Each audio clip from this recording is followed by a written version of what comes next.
Namo Bhagavate Vasudevaya.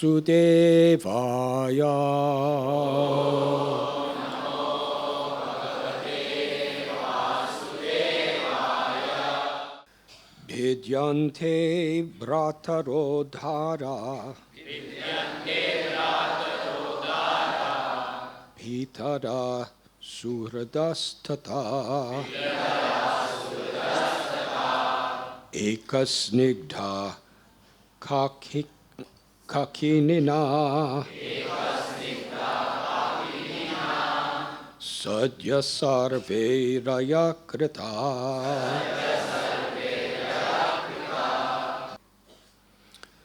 Vidyante. They break off. Brataraha. The brothers. Dara. Wife. Pitara. Parents. Suhrada. Friends.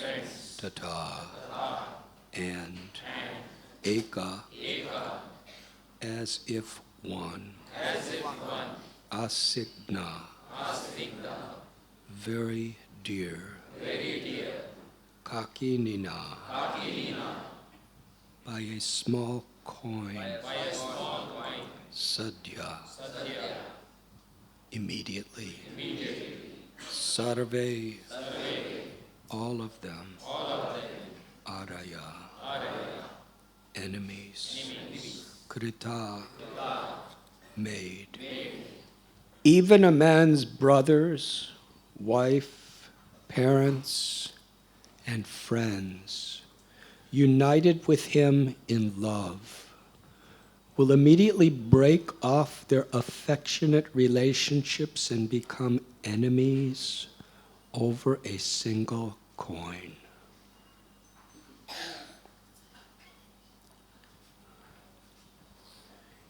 For even a small amount of money, these relatives and friends become very agitated, and their anger is inflamed. Acting as rivals, they quickly give up all sentiments of goodwill and will reject one at a moment's notice, even to the point of committing murder. Those who obtain human life, which is prayed for even by the demigods, and in that human birth become situated as first-class Brahmins, are extremely fortunate. If they disregard this important opportunity, they are certainly killing their own self-interest and thus achieve a most unfortunate end. Purport. Srila Bhaktisiddhanta Saraswati Thakur comments as follows: human birth is better than that of the demigods, ghosts, spirits, animals, trees, lifeless stones, and so forth. Because the demigods simply enjoy celestial pleasures. And in other forms of life, there is excessive suffering.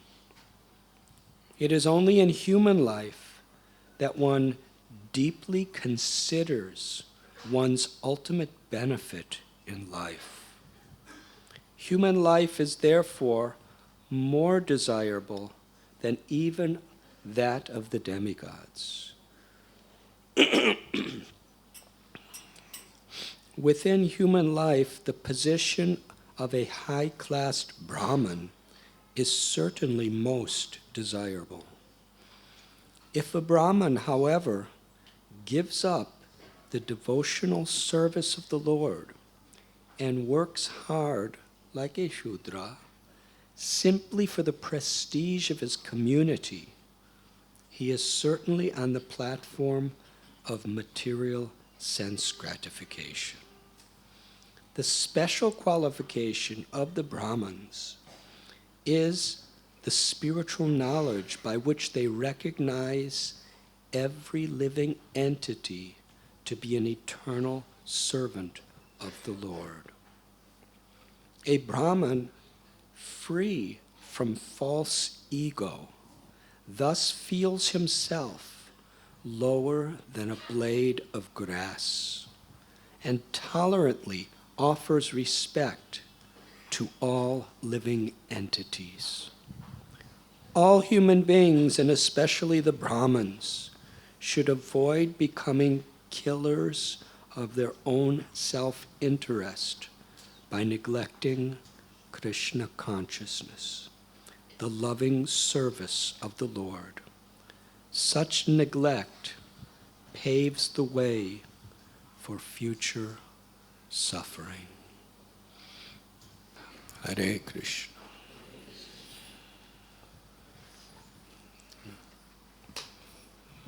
My sincere gratitude to all assembled devotees.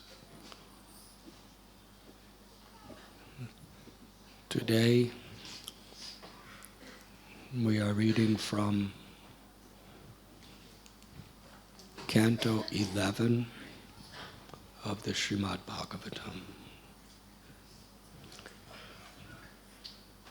Chapter 23, entitled The Song of the Avanti Brahmana, text 20 through 23.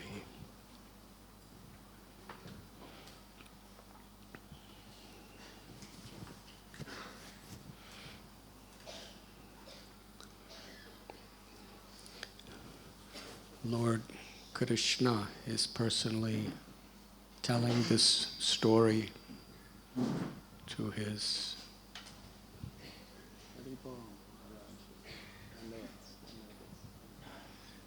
intimate beloved friend Uddhav.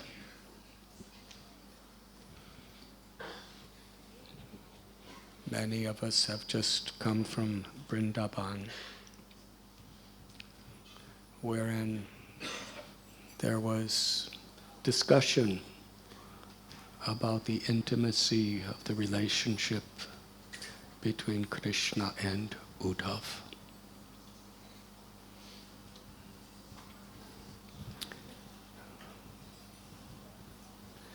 Similar to the intimacy of the relationship between Krishna and Arjuna. In Bhagavad Gita, Krishna tells Arjuna, you can understand this knowledge because you have no envy and because you are my friend. These two qualifications are very important. In fact, they're so important that we'll never understand true knowledge unless we adopt this character.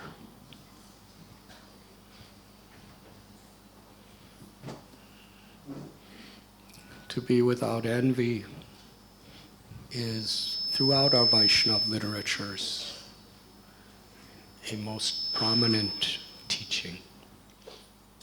It's not a detail.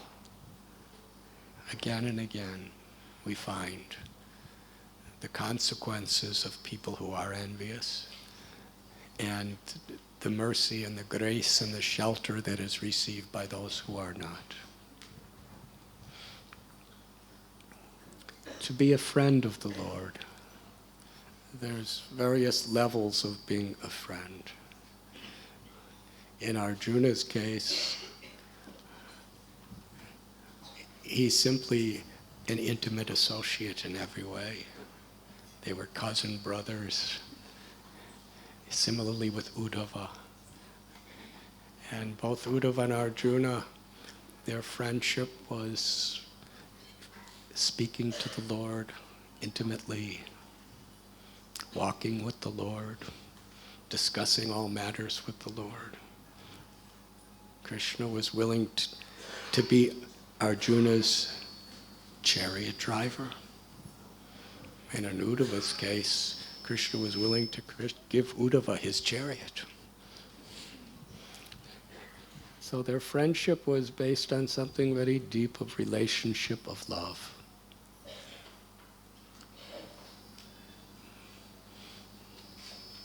But when we're speaking to people who are like us, what does Krishna mean by being a friend?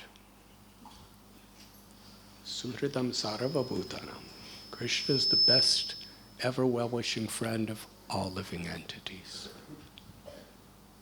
To have faith in that and to reciprocate. A friend is faithful. A true friend in this world, as we know it, is someone who's faithful, someone who's loyal to the relationship, and someone in good or hard times is there for us. So are we faithful to Krishna? Are we loyal to Krishna in good or hard times? Are we ready to engage, to continue our devotional service?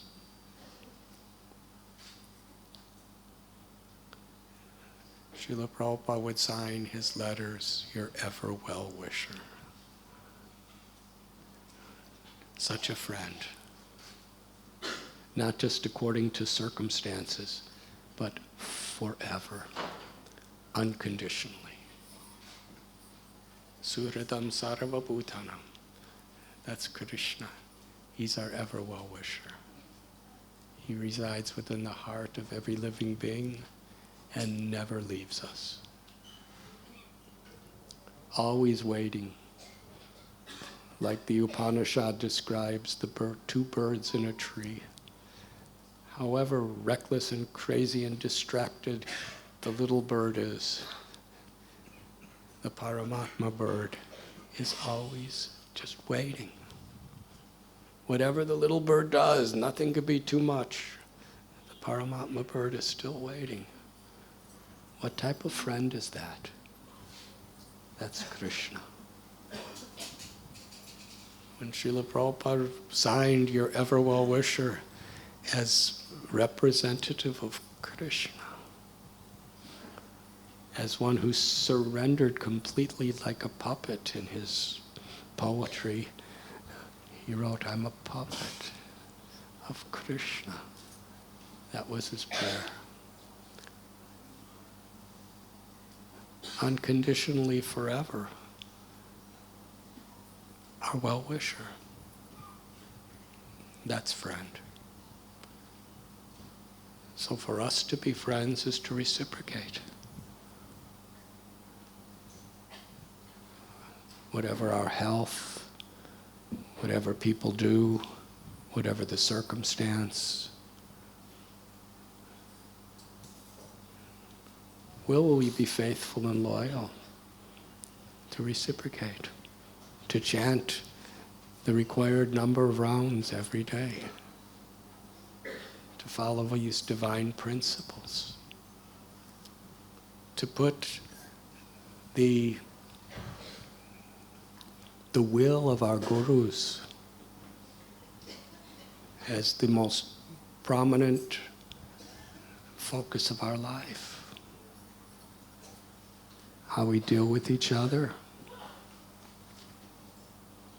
our very life, to be a friend. It means we're really trying to follow loyally, faithfully. And if we have these two qualifications, which are characteristics of the basic principle of sincerity, then Krishna will help us in every situation. Srila Prabhupada would tell us, he would plead with us, just be sincere. He cites Sri Chaitanya Mahaprabhu that pure devotional service is very rare. Krishna gives himself to one who has pure devotional service. Although it's very rare. Krishna gives it easily to one who is serious, sincere, and has no ulterior motives.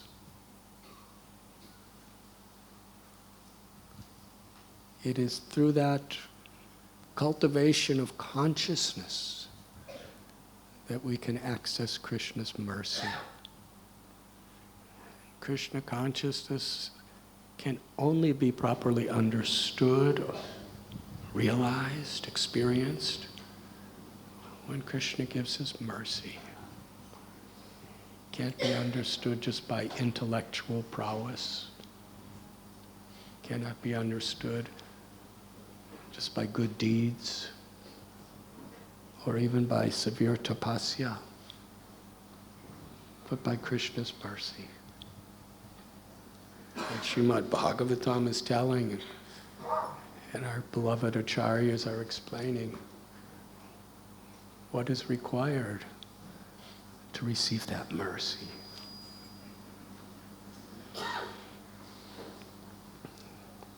So as Krishna spoke to Arjuna, the Bhagavad Gita, his dear friend, in Dwarka, Uddhava was the dearmost friend. So dear that Krishna sent him to Vrindavan with a message. Krishna was feeling so much love and separation from the Brijbasis, knowing that they were in unbearable, inconceivable separation from him after Akrura took him away on a journey to Mathura. And Krishna was supposed to come right back. That was what everyone agreed on and expected. But after the wrestling match, and Krishna and Balaram liberated Mushtika, Janvara, and Kamsa, then Krishna and Balaram decided to stay in Mathura with Vasudeva and Devaki. And Sri Radha and gopis, Sri Yashodamai and gopis, all the gopas and gopis in Vrindavan were waiting. A moment was like 12 years or more, like a yuga. Just focused their eyesight on the horizon, just waiting for some dust to be seen that was an indication that Krishna was returning. And then there was the dust. And then there was the visibility of some forms coming from that distant place of Mathura. And when they came closer, Krishna was not with them.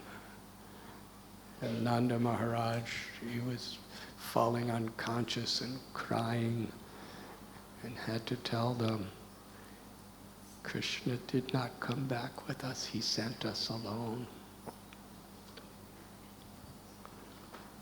So what was their condition? When Krishna was in Vrindavan, we read that just the closing of eyes in an involuntary blinking, the Braja Gopis would criticize Lord Brahma for creating such imperfect eyes to see Krishna, because it seemed like forever, even when Krishna was standing in front of them in his threefold bending form, smiling, glancing.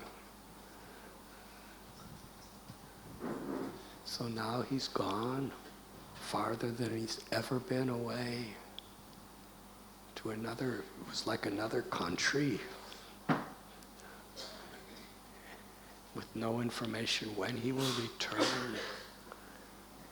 So Krishna sent Uddhava, and just to give the Brijavasis some sense of connection, he sent him in his own chariot and even gave him his own dress and ornaments to wear.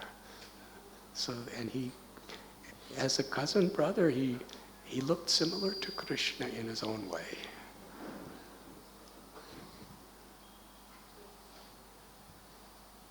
And Uddhava was thinking, I'm going to give them a good message and help them. But after he returned, he realized Krishna sent me there just to learn from the gopas and the gopis what is prema. I thought I had prema, and everyone in Dwarka thinks I have the best prema. But now I understand I have nothing compared to the gopis and the gopas, the Brijbasis. Their love for Krishna in separation from him is like an ocean, limitless, shoreless ocean. And he aspired to eternally serve them in the most humble way, praying to be a blade of grass on the ground so they may step on his head. So this is how intimate Uddhava is to Krishna. He revealed the depths of the highest love to him.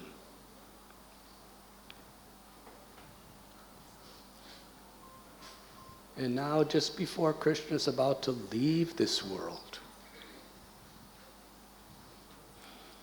can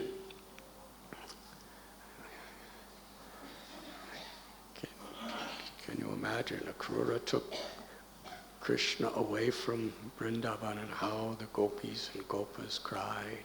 Sri Chaitanya Mahaprabhu took that mood when he came, the highest love. And now Krishna is leaving Uddhava, who's learned from the gopis what love is. And Krishna's leaving the world altogether. He's bringing a conclusion to his pastimes. But before leaving, he's giving Uddhava these instructions. The Uddhava Gita. How important they are to every devotee. And this particular chapter is most significant. It so much reveals to us through Krishna's words the qualities of a Vaishnava dealing with the situations of this material world. Because Krishna in the previous chapter is telling Uddhava how a devotee understands he's the eternal spirit soul, the Jivatma. And the Jivatma is the living force within the body and the mind. But when the spirit soul becomes bewildered, then the mind, which is meant to be focused on the purpose of life, the loving service of Krishna, the mind becomes attached to satisfying the body. And the mind through external satisfaction or pleasures, sense gratification, selfishness, built on the foundation of the false ego. And in that situation, there's so much pain in this world. Even all pleasures inevitably lead to pain.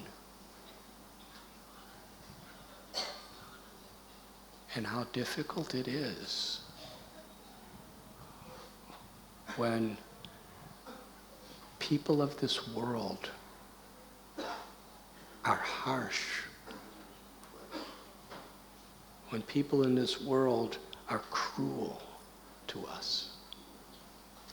So Uddhava is asking, what do we do? It seems like only a really great devotee can endure the pains of the insults of others. So Krishna is responding. And he tells in the early verses of this chapter that arrows that repeatedly pierce through our chest and touch the heart cause great pain. But more than that pain is the harsh, cruel, insulting words of other people.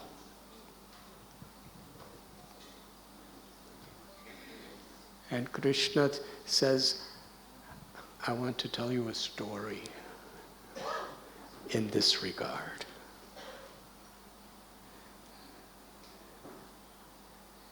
In the province of Avanti Desh, there was a Brahmin. He had some training as Brahmin. He had piety in previous life, in the early part of this life. And due to that piety, he became very prosperous. But he was so caught up in the opportunities for wealth and prosperity, he became totally bewildered. He was obsessed, intoxicated by wealth and fame. And he worked so hard. He was not lazy.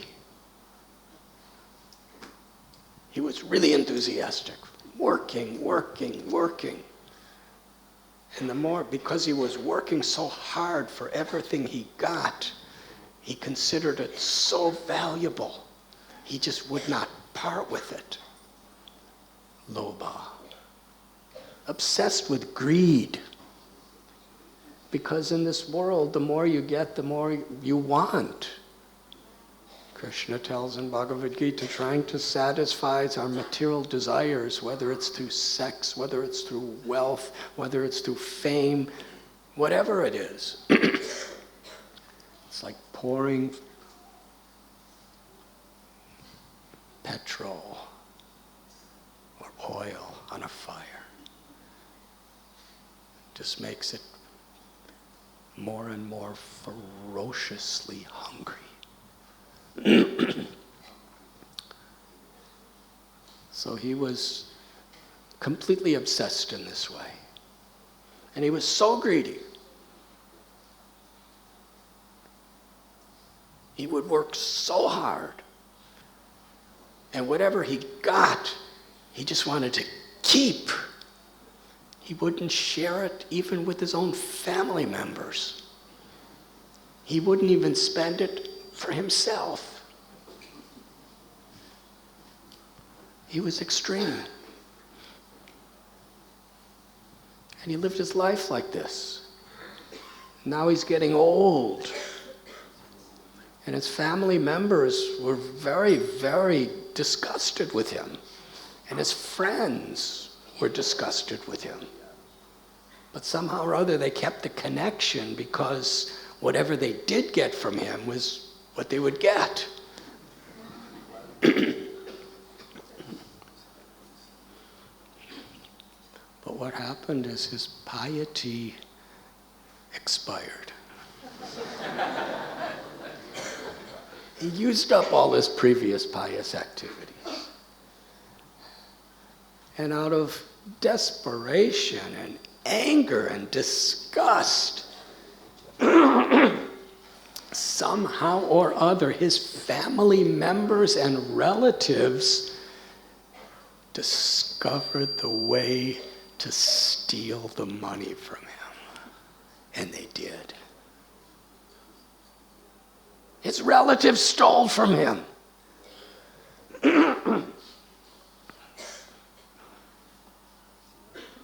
At the same time, Soon after, perhaps, thieves invaded his treasury and his property and stole large sums of his wealth.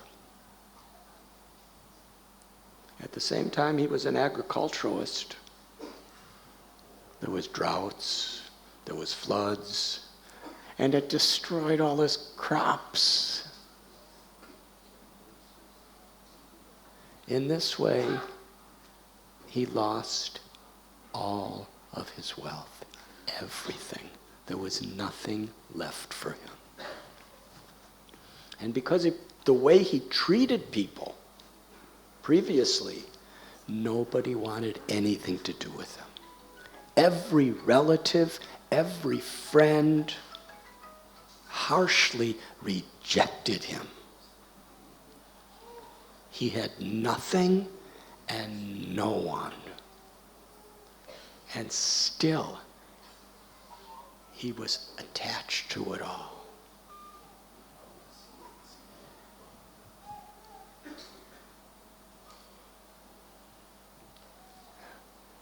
In his desperation, now he's homeless.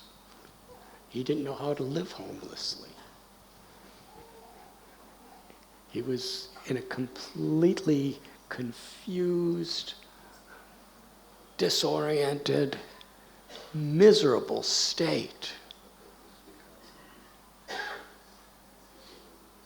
And he meditated. He meditated on all the things that he had lost. And that meditation only caused him more grief.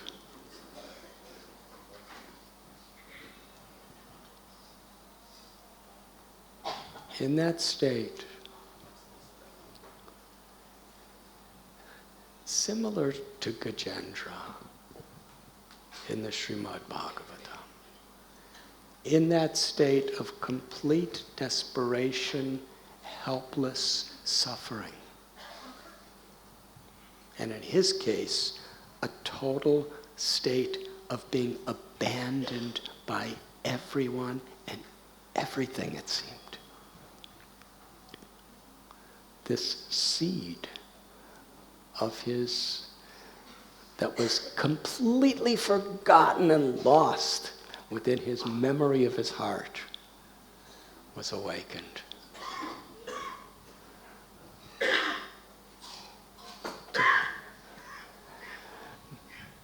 The shelter of the Supreme Lord who is seated within everyone's heart. He had nowhere else to turn.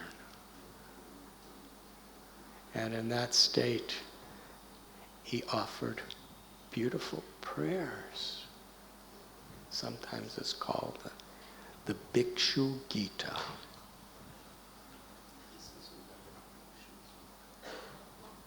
He prayed that in actuality, these people who have harmed me and all the circumstances that have caused me misery are not the cause. The real cause is my mind. Because my mind is identifying with this material body and being influenced by the modes of nature. When the mind identifies with the body, then the body is interacting with the three modes of nature, goodness, passion, and ignorance. And according to how we respond, according to how the mind chooses to respond to the modes of nature, we become affected, influenced by those modes of nature. And then we acquire a particular nature. And then we live according to that nature. And it becomes perpetuated almost endlessly.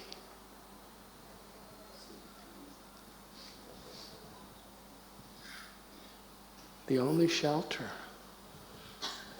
is the Supreme Lord who is seated within our heart. He came to this realization. And at that time, he became a sannyasi. And he considered everything that happened as the great mercy of the Lord. Because Krishna, because Mukunda, Paramatma, Krishna within my heart is kind to me, he's allowed everything to be taken away. This Brahmin from Avanti Desh came to the conclusion, all my sufferings are due to my own previous activities. I can't blame anything for anyone. But how wonderful that Krishna is still there, always there to give me shelter in any situation. The example is given in the tikas, the commentaries, that his conclusion was, if you bite your tongue, who are you going to blame for the pain? Now, most people don't intentionally bite their tongue. But sometimes we do it. Please raise your hand if ever in your life you have felt the pain of biting your tongue.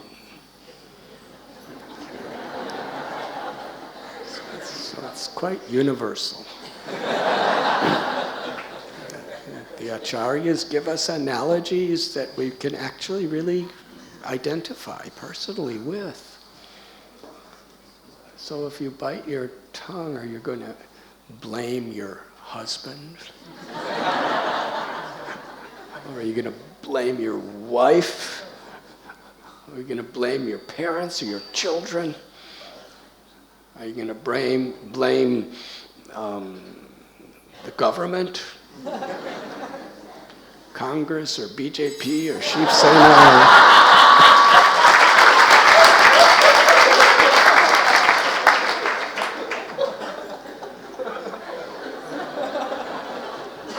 Are you going to blame the demigods? You can't really blame anyone because you did it yourself, whether it was intentional or unintentional. So similarly, the troubles and difficulties in this world that come to us, this is such an important teaching. In fact, Srila Prabhupada gave great prominence to the prayer of Brahma. Tate nukampam susamikshamano punjana evatmikritam vipakam. What is the quality of a person who's fit for liberation?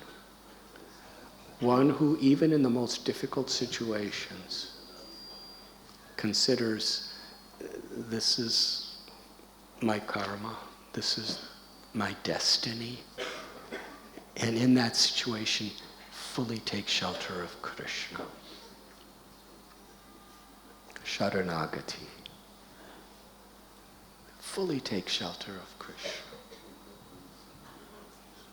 Srila Rupa Goswami tells us one of the symptoms of surrender is that Krishna is my only shelter. There is no other shelter than Krishna. And Krishna is so merciful, he appears in his holy names to give us shelter. He appears in the beautiful forms of Sri Radha Gopinath, the Archamurti in the temple, to give us shelter. Appears within the hearts of the Vaishnavas, the devotees, to give us shelter. Appears within the opportunity of devotional service itself to give us shelter. So Krishna gives a devotee the opportunity to find shelter in any situation, always. In life and even at the time of death. We're never without Krishna.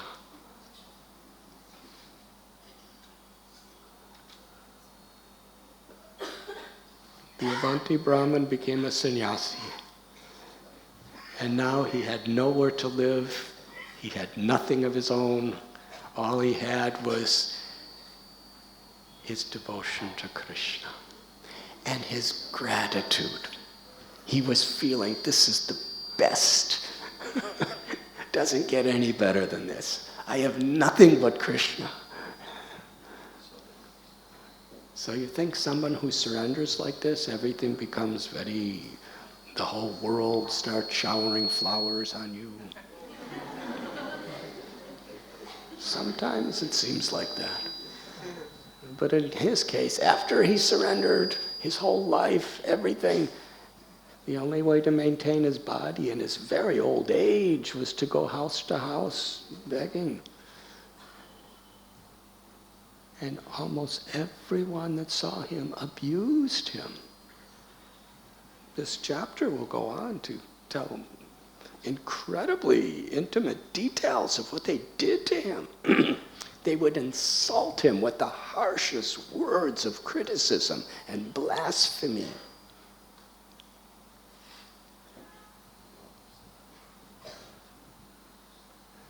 They would accuse him. He's a thief. Punish him. Sometimes they would put him in chains, like a captured wild animal, because they accused him of doing thievery and all sorts of other crimes. Sometimes they would beat him with sticks, hurl stones on him. Sometimes after starving with no money, he would go to ask something and they would just beat him and insult him, and he'd get a little food and he'd be sitting alone and people would come, according to Srimad Bhagavatam, and they would beat him and pass urine in his food and spit on him.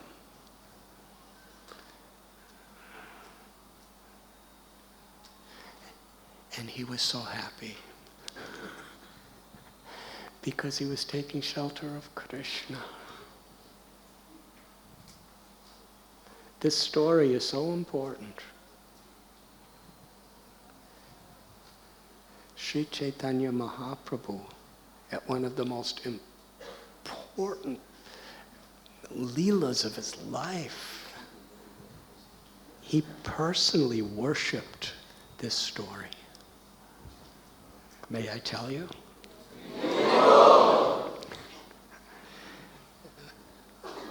Lord Sri Chaitanya Mahaprabhu, it was the time for him to take sannyas.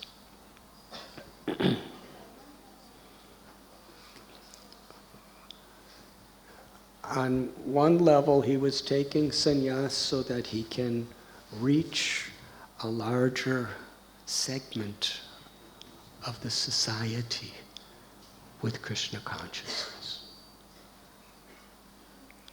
As a householder, the son of Sachi, the beloved husband of Vishnupriya Devi,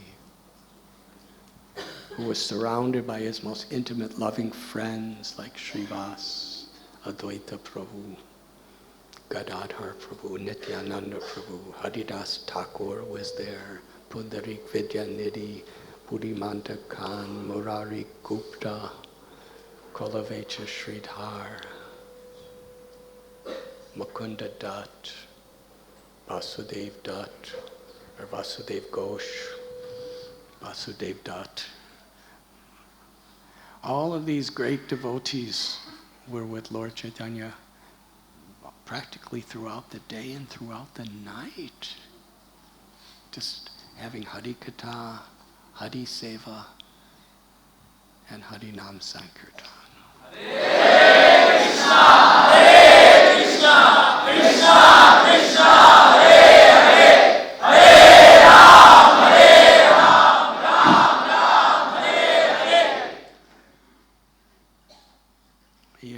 already come back from Gaya and was in the intoxicated state of Sri Radha's love for Sri Krishna. And he was sharing that love and interacting with his eternal associates from Goloka Vrindavan who had appeared in so many incarnations as his most intimate, loving friends. Srivasangam was none different than the Ras Mandala, the place of the Ras Leela of Vrindavan.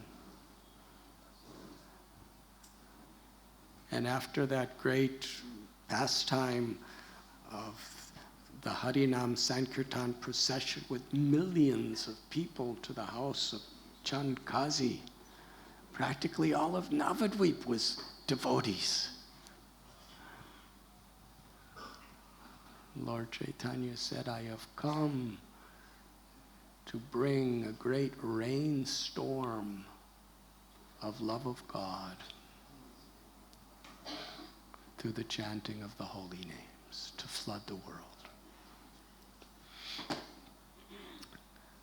So to leave Navadvip and reach a broader sector of society, he accepted sannyas.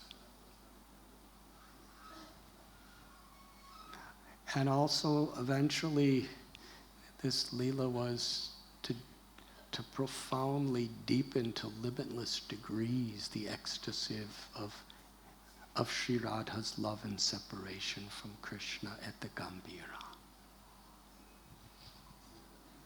So when Mahaprabhu took sannyas at Katwa, it was a very, very great, transcendentally historic moment. He was given the name Sri Krishna Chaitanya by Keshav Bharati Maharaj. He was given a danda. His head had just been shaven. It was just at the very end of his 24th year of age, during the waxing moon, the month of Magh. And after taking sannyas,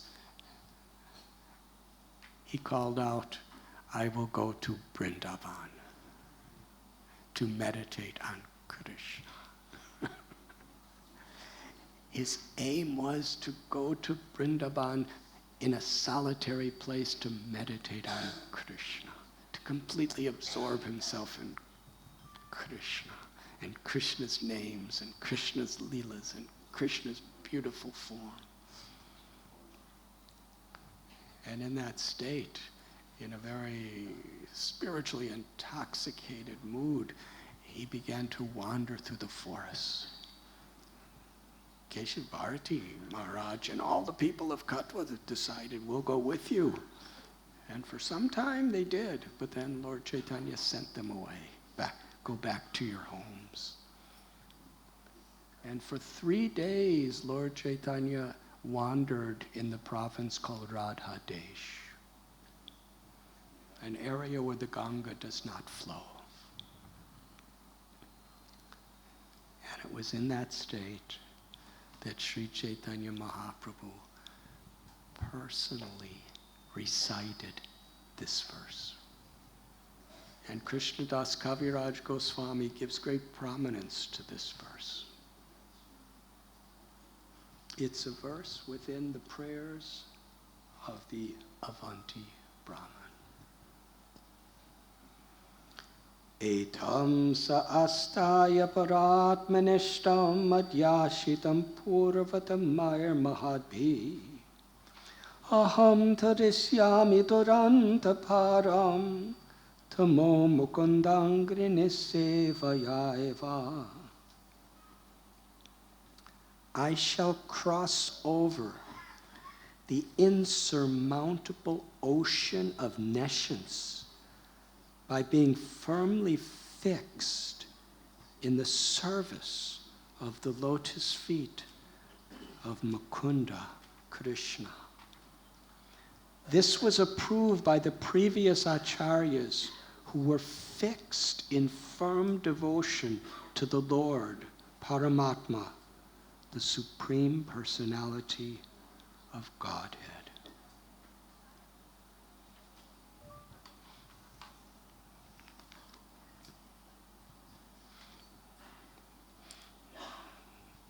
this particular verse from that time is meditated upon every day by those who are given sannyas within our Guru Parampara. Sri Chaitanya Mahaprabhu, just after taking sannyas, in his intoxicated state of going to Vrindavan, he took shelter of this verse, which is in the context of the story that we just told. The essence of life is taking shelter of Mukunda through loving service. And he's speaking here how one must be fixed in firm devotion. This drita vrata, determination, is very essential to make proper progress in Krishna consciousness. Krishna tells in Bhagavad Gita, Chatur Varna Mayastristam Guna Karma Vibhagasha, that according to one's nature, one's qualities, and one's actions, one has a particular role in the Varnashram system. Brahmachari, Grihastha, Vanaprastha, Sannyas. Brahman, Kshatriya, Vaishya, Shudra. So it is taught to us that according to our particular role in the social system or in the spiritual system, we must perform our duties. Now,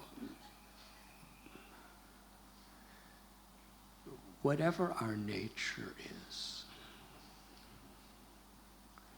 we may have the nature of a grihastha. We may have a nature that's very suitable to a brahmachari. We may have a nature suitable to sannyas or vanaprast or brahman or whatever. According to our nature, it makes it very suitable and harmonious. But still, you can't make progress just because we're flowing along with our nature and what we like to do and how we like to do it because it's by nature. What is being spoken here and in the purports of our acharyas is there must be determination. Paratmanishta. There must be firm, fixed determination to take shelter of the Lord. To be faithful to the will of the Lord. Vyavashayatmaka buddhir, eke hakurunandana, bahushaka hinantascha buddhaya vyavashayana. Krishna speaks about how we must perform our duty according to our nature, but he's also telling that those who are on this path, the path of pure devotional service, those who are on this path, they are resolute in purpose. Their aim is one. The minds of those who are, and the intelligence of those who are irresolute is many-branched. And Srila Prabhupada would quote Vishwanath Chakravarti Thakur that this means one must make the order of the spiritual master one's life and soul. So this type of determination is how we make spiritual advancement as a brahmachari, as a grihastha, as a vanaprastha, as a sannyasi, as a Brahman, Kshatriya, Vaishya, Shudra, or anything else.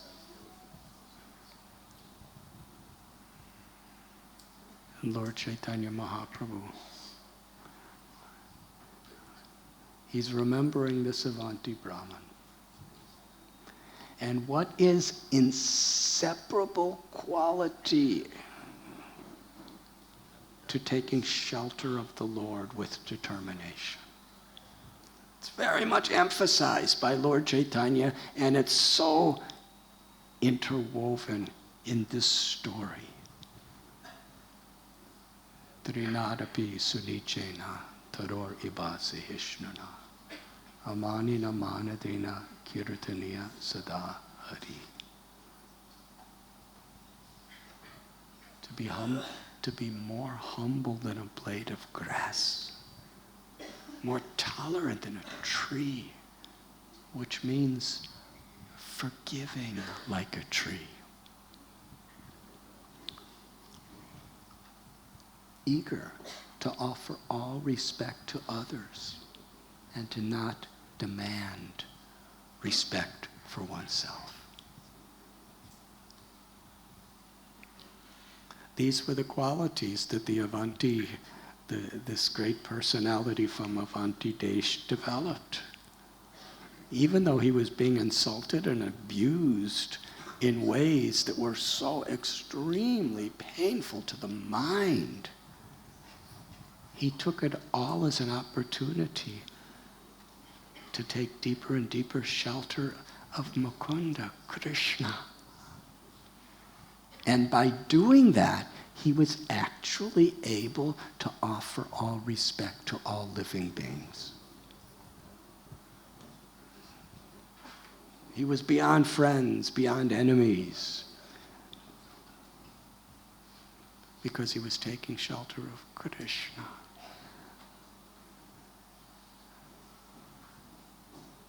It sounds impossible. And sometimes it seems the more years we practice Krishna consciousness, the more impossible it seems. When we're new devotees, sometimes we think, yes, I'm going to do it. I'm going to offer all respect to all living entities, and I'm going to see everyone as with the Paramatma in their hearts, and I'm going to be free from pleasure and pain and honor and dishonor and happiness and distress and birth and health and disease. Very soon, I'll be like that. But as we practice for a while, and we actually make spiritual advancement, we realized how exalted that state really is. And at a certain point, we really come to a conclusion: this is just impossible.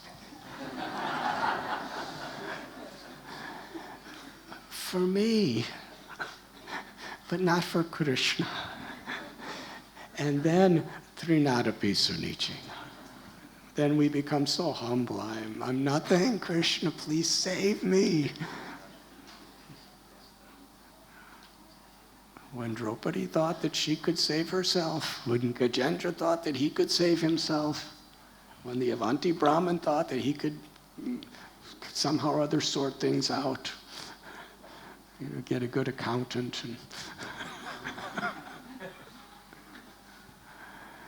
But when they were in a totally helpless state, for nothing and no one could help them, it was impossible, then Sharanagati. Then they took shelter. So whether we're suffering or not suffering, we understand this principle: to cultivate the determination to keep Krishna in the center of our life and to take shelter of Krishna. To have a determination to honor the principle of Trinadapi Sunichena. Humility, forgiveness, tolerance.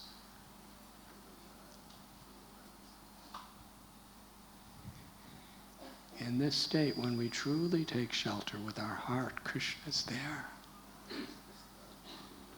Sarva dharman purityasha mam ekam sharanam braja aham tvam sarva papebhyo mokshayisha mimasucha. Krishna tells, abandon all varieties of dharma and just surrender to me. I shall protect you from all sinful reactions. Do not fear. And the way it's translated, it just sounds so easy. Just abandon all varieties of religion and just surrender to me. Sounds so nice. Just abandon, just walk away from it. Just walk away from my lust and my envy and my anger and my greed and my arrogance, and walk away from all the people who hate me, and walk away from all the people who love me, and walk away from all the people who, all the things. Just walk away from it all and surrender to Krishna. So nice. But those attachments are so deeply rooted in our hearts. We can't just walk away from them. But if we surrender to Krishna, take shelter of Krishna, and it begins by pleasing Krishna. Krishna doesn't even give us the power to remember him unless it's his will. Sarvasya chaham aridishani vishto. We're completely dependent on Krishna at every moment, to recognize that.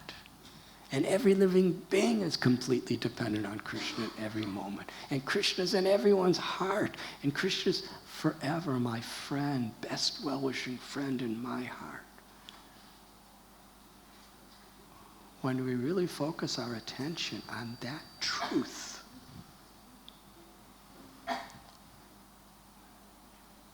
then we could be happy in every situation. Because we're in Krishna's shelter in every situation. Krishna has appeared in this world, in this age of Kali, especially in his holy names, to give us shelter as a focus at any time, in any place, where we can take shelter of Krishna personally, as the supreme person who's within our hearts. There's a tangible way that we could connect with him, remember him, find shelter in him, in his holy names. Param Vijayate Sri Krishna Sankirtana.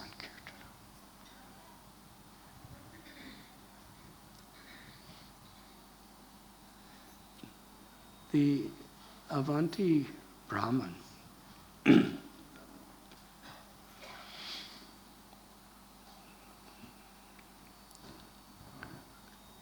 is given as an example by Krishnadas Kaviraj Goswami, and especially by Krishna here in this chapter of Srimad Bhagavatam, of how to deal with situations of dealing with people who are trying to hurt us. People who insult us, people who blaspheme us, people who criticize us, people who accuse us of things we've never did. These are just realities of this world. And it's such a history within Vaishnavas throughout the ages, through all religions. So this story is Krishna's explanation of how we're supposed to understand it and process it. There's no enemies in this world. In a very simplistic way, whatever happens, it's just like biting our own tongues. Just stop blaming people. It's blaming people, criticizing people, whether it's true or not, externally, it doesn't help us. What helps us is, Krishna, whatever's happening, I'll take responsibility. I'm yours, I take shelter of you. Thakur Bhakti Vinod, Marobi Rakobi. Krishna, if you want, you can kill me. Or if you want, you could protect me. I'm yours. I'm your servant unconditionally, forever. That's the spirit of this beautiful verse. And that's the wonderful blessing of this story from Srimad Bhagavatam. Krishna is our only shelter. And our whole life, through being in the association of devotees who keep us focused on this, having a sadhana that keeps us focused on this, living our life with the character where we're completely focused on this. And it's very interesting how it's explained. Grihastas who are greedy like he was, that's very adharma. But part of taking shelter of Krishna completely as a grihasta is the mood of service. Yes, work hard. You could work as hard as the Avanti Brahman did for wealth. But his problem was not that he was working hard only. It's that he was just so attached to keeping it for himself, so much he couldn't even enjoy it himself. But in a spiritually focused way, to share it with our family, to share it with the great sages and rishis, to share it with the devatas, to share it with the people in general, to use it in a favorable way for ourselves.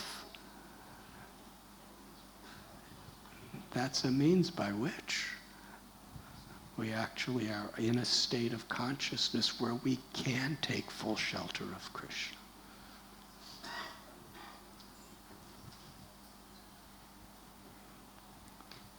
And Srila Bhaktisiddhanta Saraswati Thakur is explaining here, this is the very purpose of human life. The rare, durlabhamanava janma, the rare purpose of human life is we have an opportunity to fully humble ourselves and take shelter of Krishna and realize Krishna's presence in every living entity and serve with devotion and with love. Thank you very much.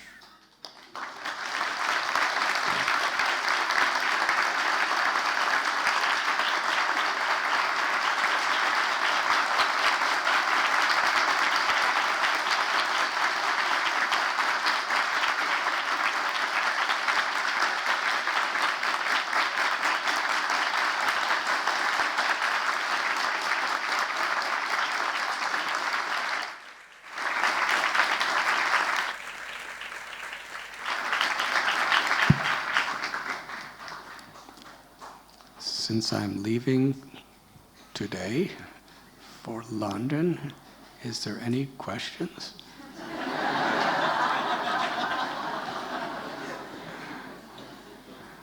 Please.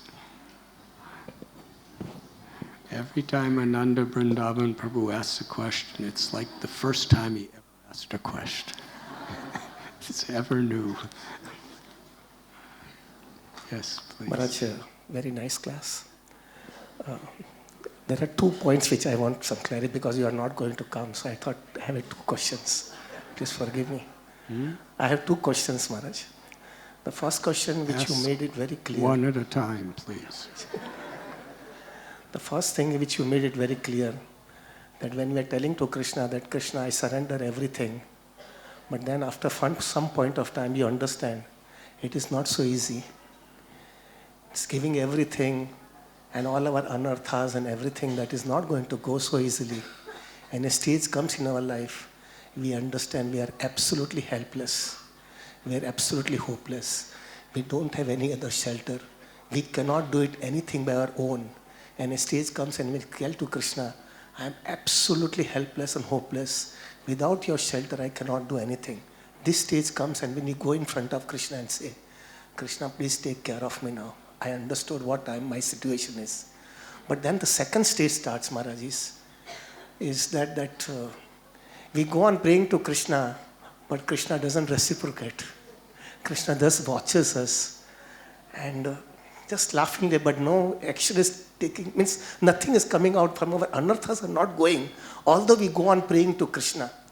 That stage is really very, very complicated because nothing is working out. On one side, we are praying to Krishna, we are expressing ourselves that we are helpless, nothing is working out, yet the result is not coming. At that time, we feel it, now what more I can do for Krishna now to get some relief from this mess which I have created in this material world. So in that situation, what is the strategy that we have to adopt to maintain our Krishna consciousness?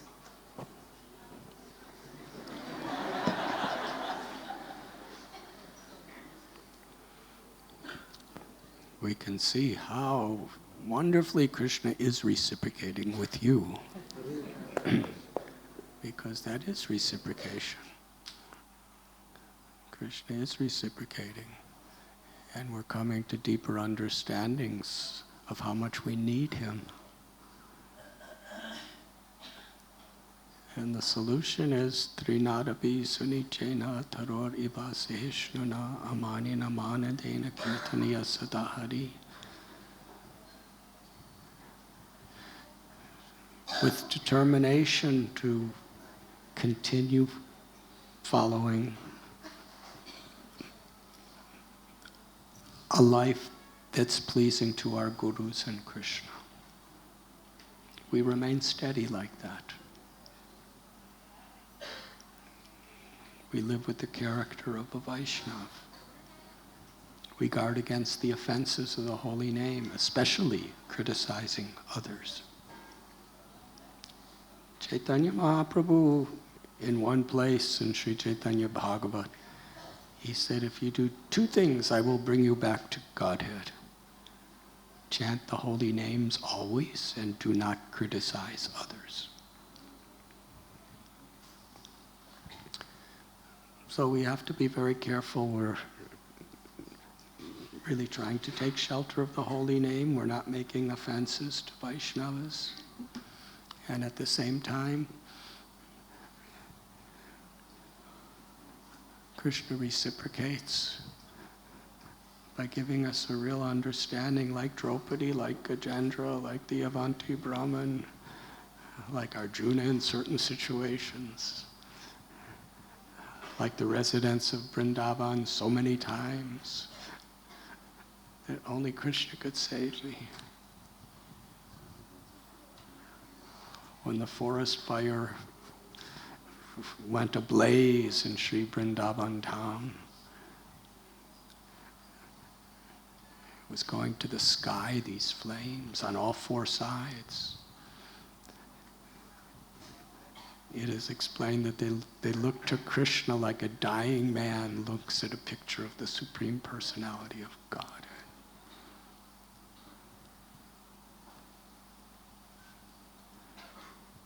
So most of us, if we started really feeling we were advanced, we would become terribly proud and think ourselves better than others. So Krishna keeps us thinking that we're very fallen, and those anarthas are hard to give up. And they're still there. It's not just a mirage of anarthas. They're real anarthas that are in most of us. But just the fact that they're there, Krishna, only you could save me. Daivi heshu gunamayi mama maya duratyaya. Mame vame prapadyate maya me tatarantite. These modes of nature are so strong, only if I take shelter of you.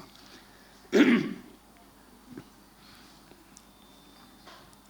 Lord Chaitanya said, chant the holy names to take shelter of the Lord and keep this verse of Trinadapi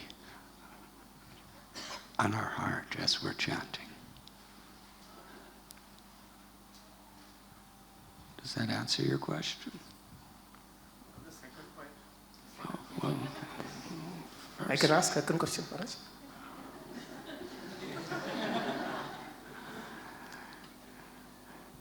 Please. Maharaj is talking about the Avanti Brahman. It's very clear that he was on a very, very opulent situation. And even after that, everything went away in his life. And then he became very serious in devotional life. But this type of a thing doesn't come in our life. Normally, everything goes all right. We planned everything in our life. And then we understand now my stage has come in Vanprastha life. And now I have to take my focus into Krishna consciousness. This is normally it goes for every bin. This type of Avanti's Brahman's case is very rare, Maharaj. That everything goes away and you become very serious in devotional life. Now the problem that comes up, it is Maharaj, that most of the time I have seen it in my life and many other devotees also to whom I counsel for finances. We plan for devotees, we make them everything comfortable, and we make him understand that you planned it, now your spiritual life is, your material life is over, means everything is settled. Now you have to completely become focused in your Krishna consciousness very seriously. But the major problem that comes is, although the devotee has given his whole life into Krishna consciousness, when everything becomes very, very stable, everything, the returns are coming, every day, monthly income are coming, family responsibilities are over, he has exactly no problems and that, he doesn't become serious in devotional life. On the contrary, he becomes relaxed in devotional life. He becomes very, so to say, a lukewarm type of a person who doesn't take it that desperation that I want to finish it now. Now there is only few days or few years are there in my life. I want to finish my business. That thing doesn't come up with all those facilities. In fact, they become more lukewarm rather than becoming more focused and committed and desperate for Krishna consciousness. At that time, what is the thing that is required to push up that person or we ourselves also to see that the focus doesn't get disturbed, because all those facilities is a trap of Maya to us, because that way he's taking it away from devotional life rather than becoming more focused in devotional life. So what to do in this situation when first of all we have to plan to see to that we get retired at right time and all the money and everything has been planned. But that is not helping our Krishna consciousness. On the contrary, that is taking away from Krishna consciousness. So what is to be done in this situation?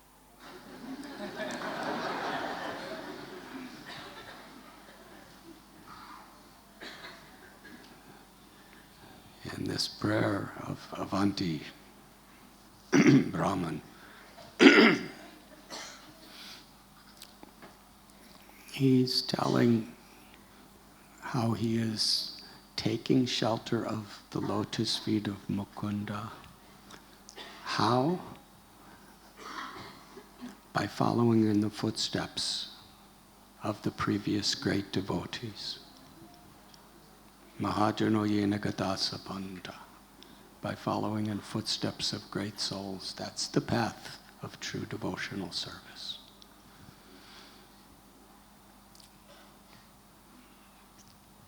We know death will come with all certainty. When it comes, nobody knows for sure. Parikshit knew for sure, but most of us don't. But it will come. And death of our loved ones is inevitable.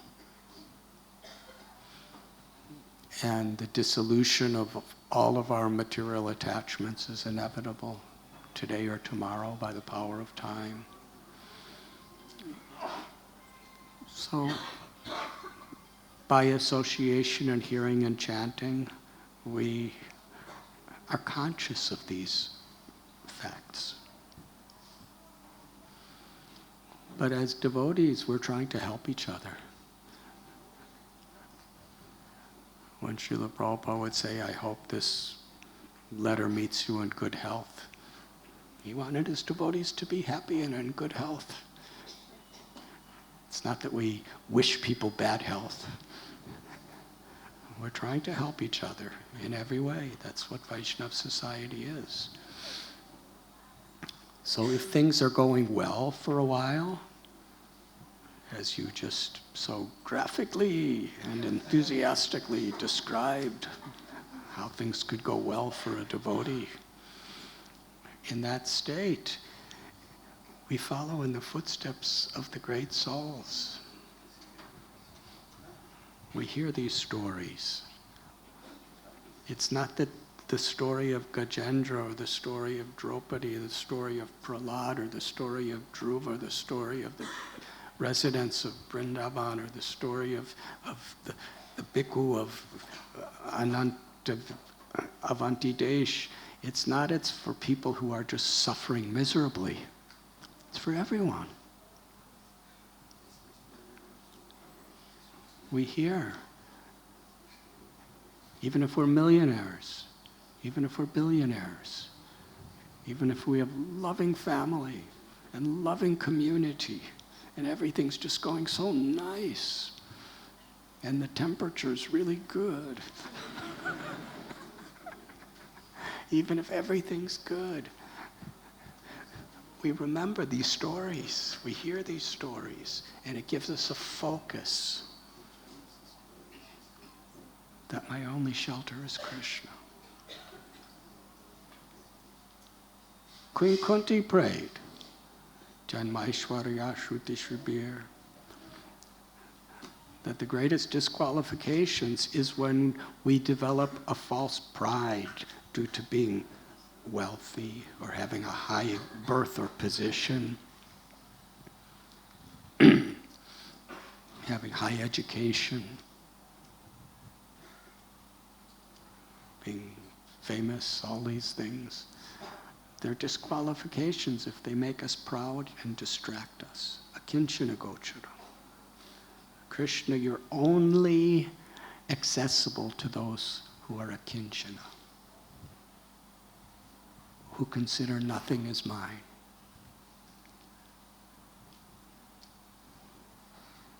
Now, King Yudhisthira, when he was in the forest with nothing, he was akinchana.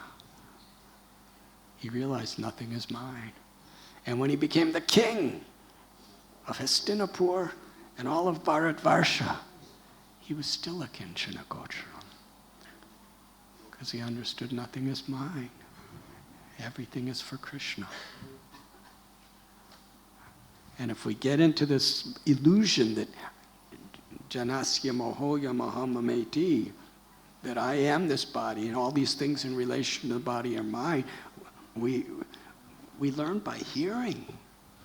If we don't learn by hearing, we probably won't even learn by experience. You could be very comfortable materially and hear these beautiful stories from Srimad Bhagavatam and realize, actually, nothing is mine. And if I think everything is mine, this is what my destiny is going to be, to suffer like this. But if I understand nothing is mine, even in the most prosperous, successful situation, and everything belongs to Krishna, and I'm taking shelter of Krishna, and how am I taking shelter of Krishna? By using everything in Krishna's service, then we are akinchana gocharam. We are following in the footsteps of the previous acharyas. Because there's so many people in this world who are really suffering and have lost everything, and all they're doing is suffering and lost everything. They're making no spiritual progress. And there's people who are like that, who are finding the highest perfection in life. And there's people who have wealth and comforts, and they're making no spiritual progress. They're just implicating themselves in more and more karmas. And there's those who have wealth and comforts who are using everything as a caretaker of Krishna's property, in loving service of Krishna, taking shelter of Krishna, associating with Krishna's devotees, and those devotees are on the express path back to the spiritual world of Goloka.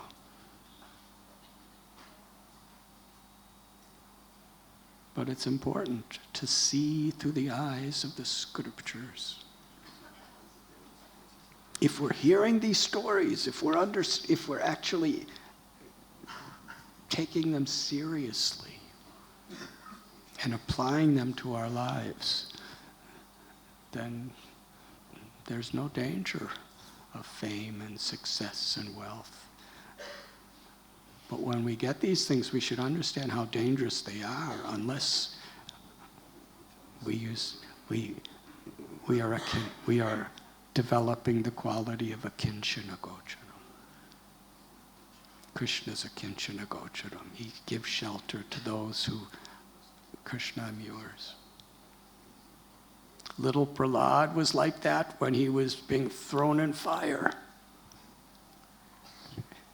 And he was like that when he was the king. Yes? Dhruva Maharaj was like that when he was living in a forest. And he was like that when he was a king.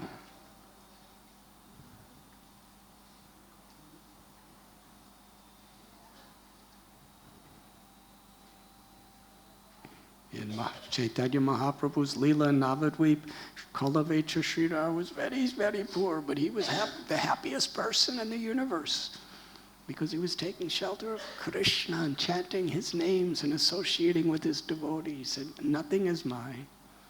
Everything is for you, Krishna.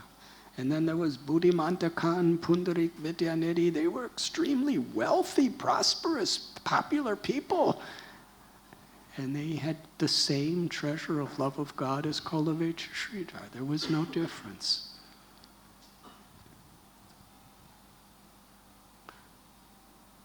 When Gadadhar Pandit went with Mukunda Dutt to see Pundarik Vidyanidhi, and he saw him with very lavish, elegant clothing and beautiful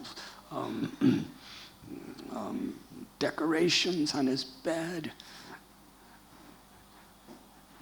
and all kinds of sweet perfumes. And he was chewing all these delicate, elegant spices. Gadadhar Pandit's a simple brahmachari. He was thinking, why Mukunda Dutt? He didn't say anything. He just thought, why Mukunda Dutt has brought me to this materialistic person? So much comforts. He had more comforts than any of your clients.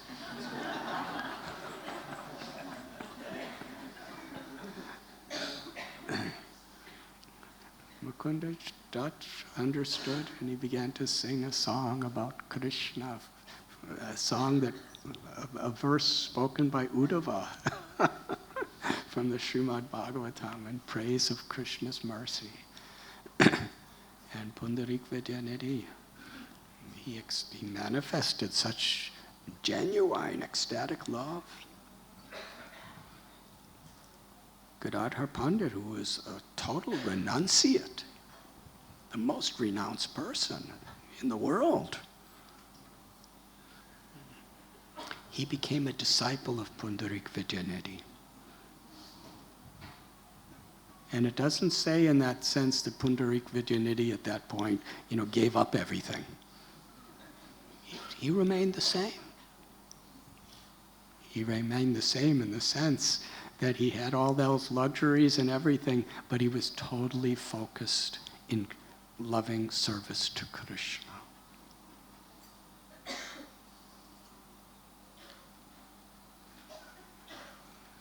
He was more humble than a blade of grass. He understood everything belongs to Krishna. Does that answer your question? So it's very important we become absorbed in actually understanding these stories and following in the footsteps of these stories. And then whether it's a sunny day and we're comfortable, or whether it's a stormy day and everything is going wrong and we're losing stuff, either one, we have Krishna.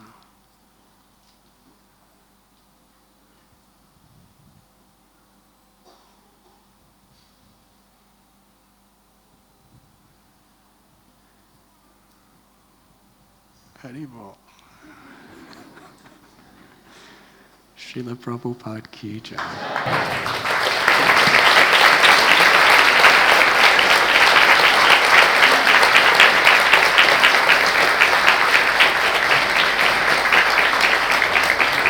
Thank you very much.